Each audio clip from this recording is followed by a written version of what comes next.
Yeah, hi there, it's Michael from Primordial Father, back for another video today.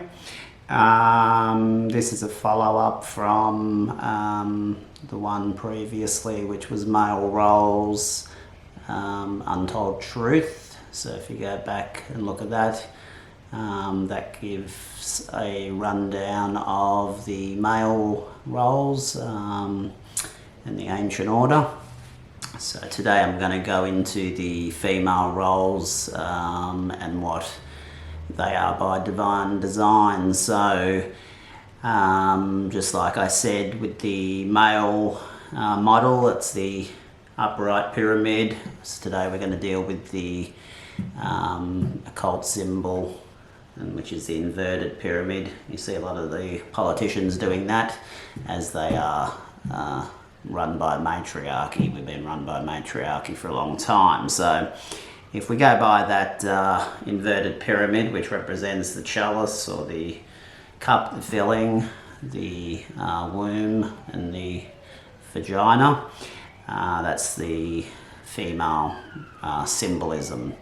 So there's three aspects, just like there is with the male, of the triangle, and they're built upon respect being the largest portion.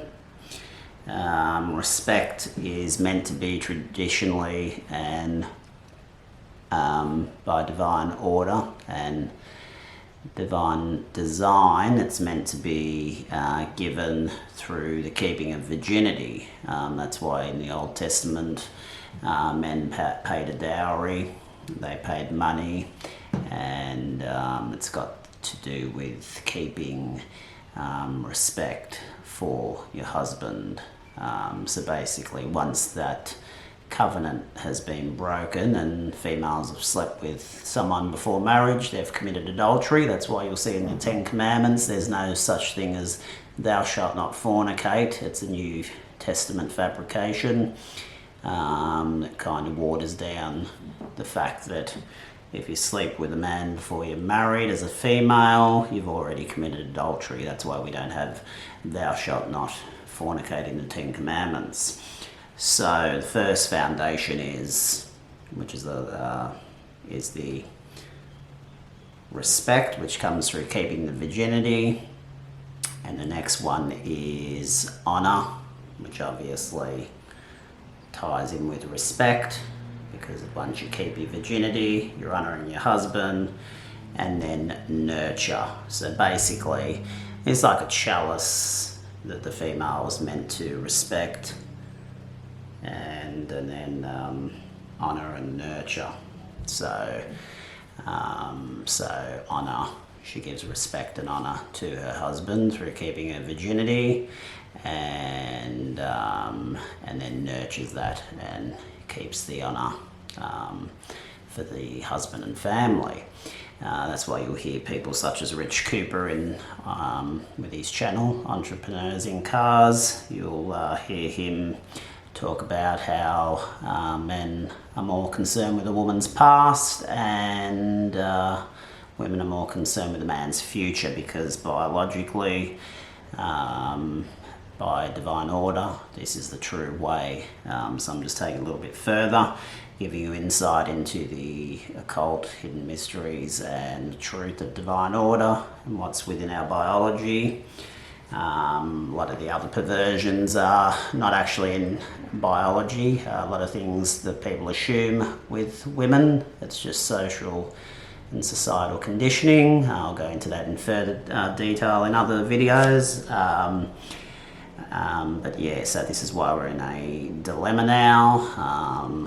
We have the scourge of the world, feminism, which has created the very reverse. It's an oxymoron, actually. The fact that it's called feminism, but yet created very masculine females is, like I said, in male roles, Untold Truth. Once again, that's playing of words by the powers that be, the evil powers that be. They always like making something sound good if they want to sell it and it's evil, or if they want to demonize something that's good, they do a flip-flop. So they play around with evil and good, call evil good and good evil, just as the Bible, Holy Bible says. So we've got that, that big problem that's, it's at a critical breaking point now. That's why this manosphere and red pill, whatever you like to term it, is becoming so popular. Men are waking up everywhere. As I said, feminism has created a bunch of deluded women.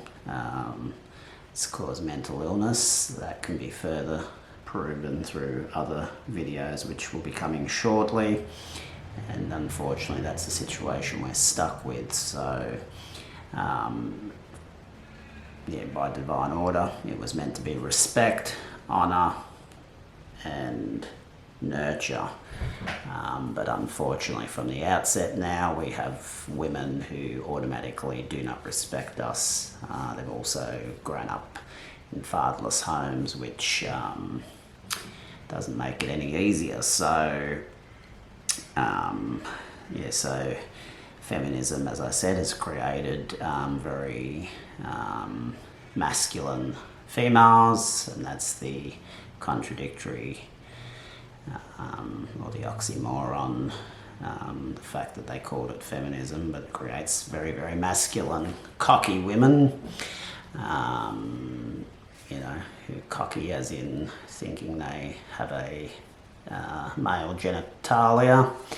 So that's what it creates, very cocky women, and basically women that think they have a 1-inch pecker. So this is just going back to divine order, and I'm going to be explaining how these things can be navigated.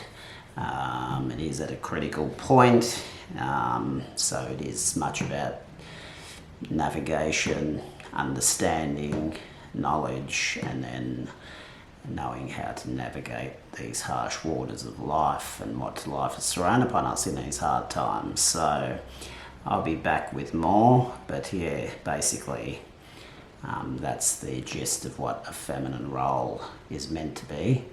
And just as it's been said before, what's good for the goose is not good for the gander. Another lie they sold through feminism.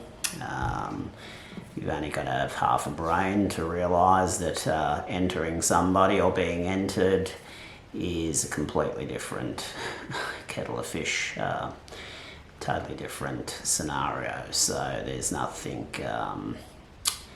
comparable between the two. So that's why you'll find in the divine law that it was an abomination for females to commit adultery and whoredom because they're being entered. It was also abomination, rather I should say it is, not was, but in both instances it's also an abomination for a man to enter a man. So these things are abominations because of the DNA factor and the entering factor, which a man doesn't have the problem of when he's entering multiple women. So